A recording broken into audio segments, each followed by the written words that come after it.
Alappuzha medical കോളേജിനോട് ആരോഗ്യമന്ത്രി report തേടി. Medical കോളേജിലെ സ്വകാര്യ പ്രാക്ടീസിംഗ്, ചികിത്സാ പിഴവ് അടക്കമുള്ള കാര്യങ്ങളിലാണ് DMO റിപ്പോർട്ട് നൽകേണ്ടത്. അതേസമയം ഡോക്ടർമാരുടെ ഭാഗത്തുനിന്ന് വീഴ്ച ഉണ്ടാവാൻ പാടില്ലെന്ന് ആരോഗ്യമന്ത്രി നിർദ്ദേശം നൽകി. രോഗികളോട് ഇടപെടുമ്പോൾ ശ്രദ്ധിക്കണം. ഡോക്ടർമാർ സ്വകാര്യ പ്രാക്ടീസിംഗ് നടത്തിയാൽ കർശന നടപടിയെടുക്കുമെന്നും മന്ത്രി വ്യക്തമാക്കിയിട്ടുണ്ട്. ടിൻഡു ദാസ് ആയിരുന്നു. ടിൻഡു, ഈ ചികിത്സാ പിഴവുകൾ ആവർത്തിക്കുമ്പോൾ ഇത്തരത്തിൽ ശ്രദ്ധിക്കണം എന്നൊരു മുന്നറിയിപ്പ് മാത്രമേ ആരോഗ്യവകുപ്പിന്റെ ഭാഗത്തുനിന്ന്, ആരോഗ്യമന്ത്രിയുടെ ഭാഗത്തുനിന്ന് ഉണ്ടാകുന്നുള്ളൂ. എന്തായാലും ഈ അടുത്തിടെ നടന്ന സംഭവം, കുട്ടിയുടെ കൈവിരലിന് ചെയ്യേണ്ട ശസ്ത്രക്രിയ നാവിന് ചെയ്ത സംഭവത്തിൽ നിന്ന് റിപ്പോർട്ട് തേടിയിട്ടുണ്ടെന്ന് മനസ്സിലാകുന്നു. എന്താണ് കൂടുതൽ വിവരങ്ങൾ? ലക്ഷ്മി, സംസ്ഥാനത്തെ വിവിധ മെഡിക്കൽ കോളേജ് ആശുപത്രികൾ നടക്കുന്ന ചികിത്സാ പിഴവുകളും അനാസ്ഥകളും ഒക്കെ ശ്രദ്ധയിൽപ്പെട്ടതിനെ തുടർന്നാണ് ആരോഗ്യമന്ത്രിയുടെ നേതൃത്വത്തിൽ തിരുവനന്തപുരത്ത് ഉന്നതതല യോഗം വിളിച്ചു ചേർത്തത്. ഇതിൽ പ്രധാനമായും ആലപ്പുഴ മെഡിക്കൽ കോളേജ് റിപ്പോർട്ട് നൽകാൻ ആവശ്യപ്പെട്ടിട്ടുണ്ട്.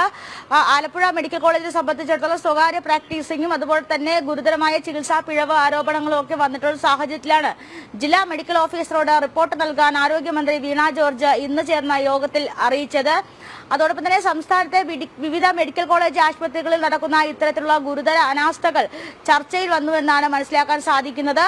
കോഴിക്കോട് മെഡിക്കൽ കോളേജ് ആശുപത്രിയിൽ അവയവം മാറി ശസ്ത്രക്രിയ ചെയ്ത സംഭവത്തിലും ഡോക്ടറെ സസ്പെൻഡ് ചെയ്ത സംഭവത്തിലും കൂടുതൽ ചർച്ചയൊന്നും ഉണ്ടായില്ല എന്നാണ് മനസ്സിലാക്കേണ്ടത്. ഇനി മുതൽ ഈ മെഡിക്കൽ കോളേജുകളിൽ എത്തുന്ന രോഗികളോട് ഡോക്ടർമാർ കുറച്ചുകൂടി ശ്രദ്ധയോടുകൂടി കാര്യങ്ങൾ കൈകാര്യം ചെയ്യണം.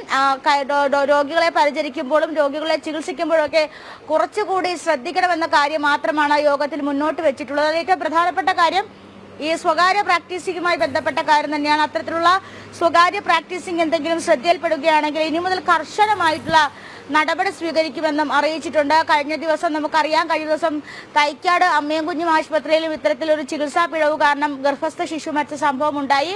ഇങ്ങനെ നിരന്തരം വാർത്തകൾ ഉണ്ടാകുന്ന സാഹചര്യത്തിലാണ് ഒരുപക്ഷെ ആരോഗ്യമന്ത്രിക്ക് ഒരു യോഗമെങ്കിലും ചേരണമെന്ന് തോന്നിക്കാണുക. ആ ഒരു സാഹചര്യത്തിൽ കൂടിയാണ് ഇന്ന് യോഗം വിളിച്ചു ചേർന്നത്. എന്തായാലും വരുന്ന ദിവസങ്ങളിൽ ശ്രദ്ധിക്കുമെന്ന് നമുക്ക് പ്രതീക്ഷിക്കാം.